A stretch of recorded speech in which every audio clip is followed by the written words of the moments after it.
క్విక్గా చేసుకునే ఈ meal ingredients pomegranate, boiled sprouts, sweet corn and some vegetables, పచ్చి టమాటా, కీరా అండ్ ఆనియన్, ఇవన్నీ చిన్నగా ముక్కలుగా కోసుకోవాలి.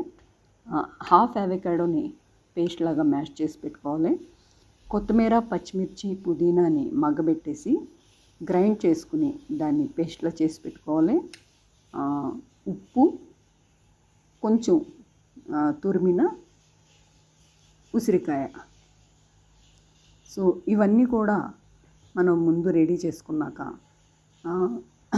మిక్స్ చేసుకోవాలి. సో నేను మొలకెత్తిన గింజలో స్వీట్ కార్న్, కొన్ని వెజిటేబుల్స్ అంటే మనం పీస్, క్యాబేజ్, కాలీఫ్లవర్, బ్రకోలీ ఏవైనా కొన్ని ఒక హ్యాండ్ఫుల్ వెజిటేబుల్స్ని కూడా మొలకెత్తిన గింజలతో మగ్గబెట్టేసామనుకోండి, అవి మొత్తం టోటల్గా ఇలా ముషి అవ్వకూడదు, జస్ట్ అవి కొంచెం మగ్గితే చాలు. ఎందుకంటే బాయిల్డ్వి స్టమక్ మీద కొంచెం సాఫ్ట్ ఉంటాయి, పచ్చివి తినే కంటే కూడా కొంచెం అలా మగ్గబెట్టి తింటే మంచిది. ఈ పచ్చిమిర్చి, పుదీనా, కొత్తిమీర పేస్ట్ మటుకి మనకి మంచి ఫ్లేవర్ని ఇస్తుంది, ప్లస్ స్పైస్ కూడా ఇస్తుంది.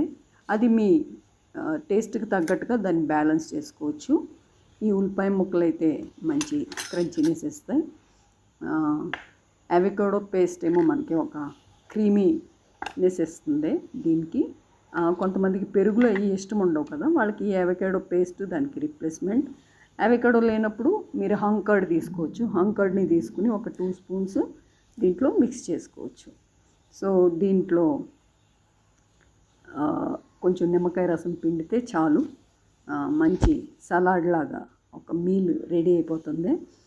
దీన్ని ఒక క్రంచీ బేక్డ్ చిప్స్ తింటే చాలా బాగుంటుంది.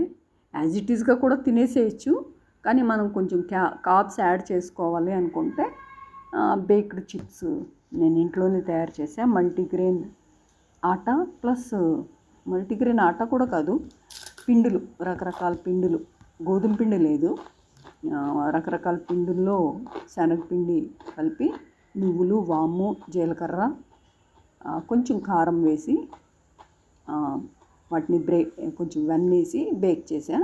చాలా క్రంచీగా, చాలా టేస్టీగా ఉన్నాయి. కానీ వాటిలో ఆయిల్ లేకపోవడం వల్ల హ్యాపీగా తినేసేయచ్చు. బాగా క్రంచీగా ఉండడం వల్ల ఆ సలాడ్ కూడా ఇంట్రెస్ట్గా అనిపించింది. నా ఈ వీడియో కనుక నచ్చితే లైక్ చేయండి, షేర్ చేయండి. ఇప్పటివరకు సబ్స్క్రైబ్ చేయకపోతే సబ్స్క్రైబ్ చేయండి. Thank you.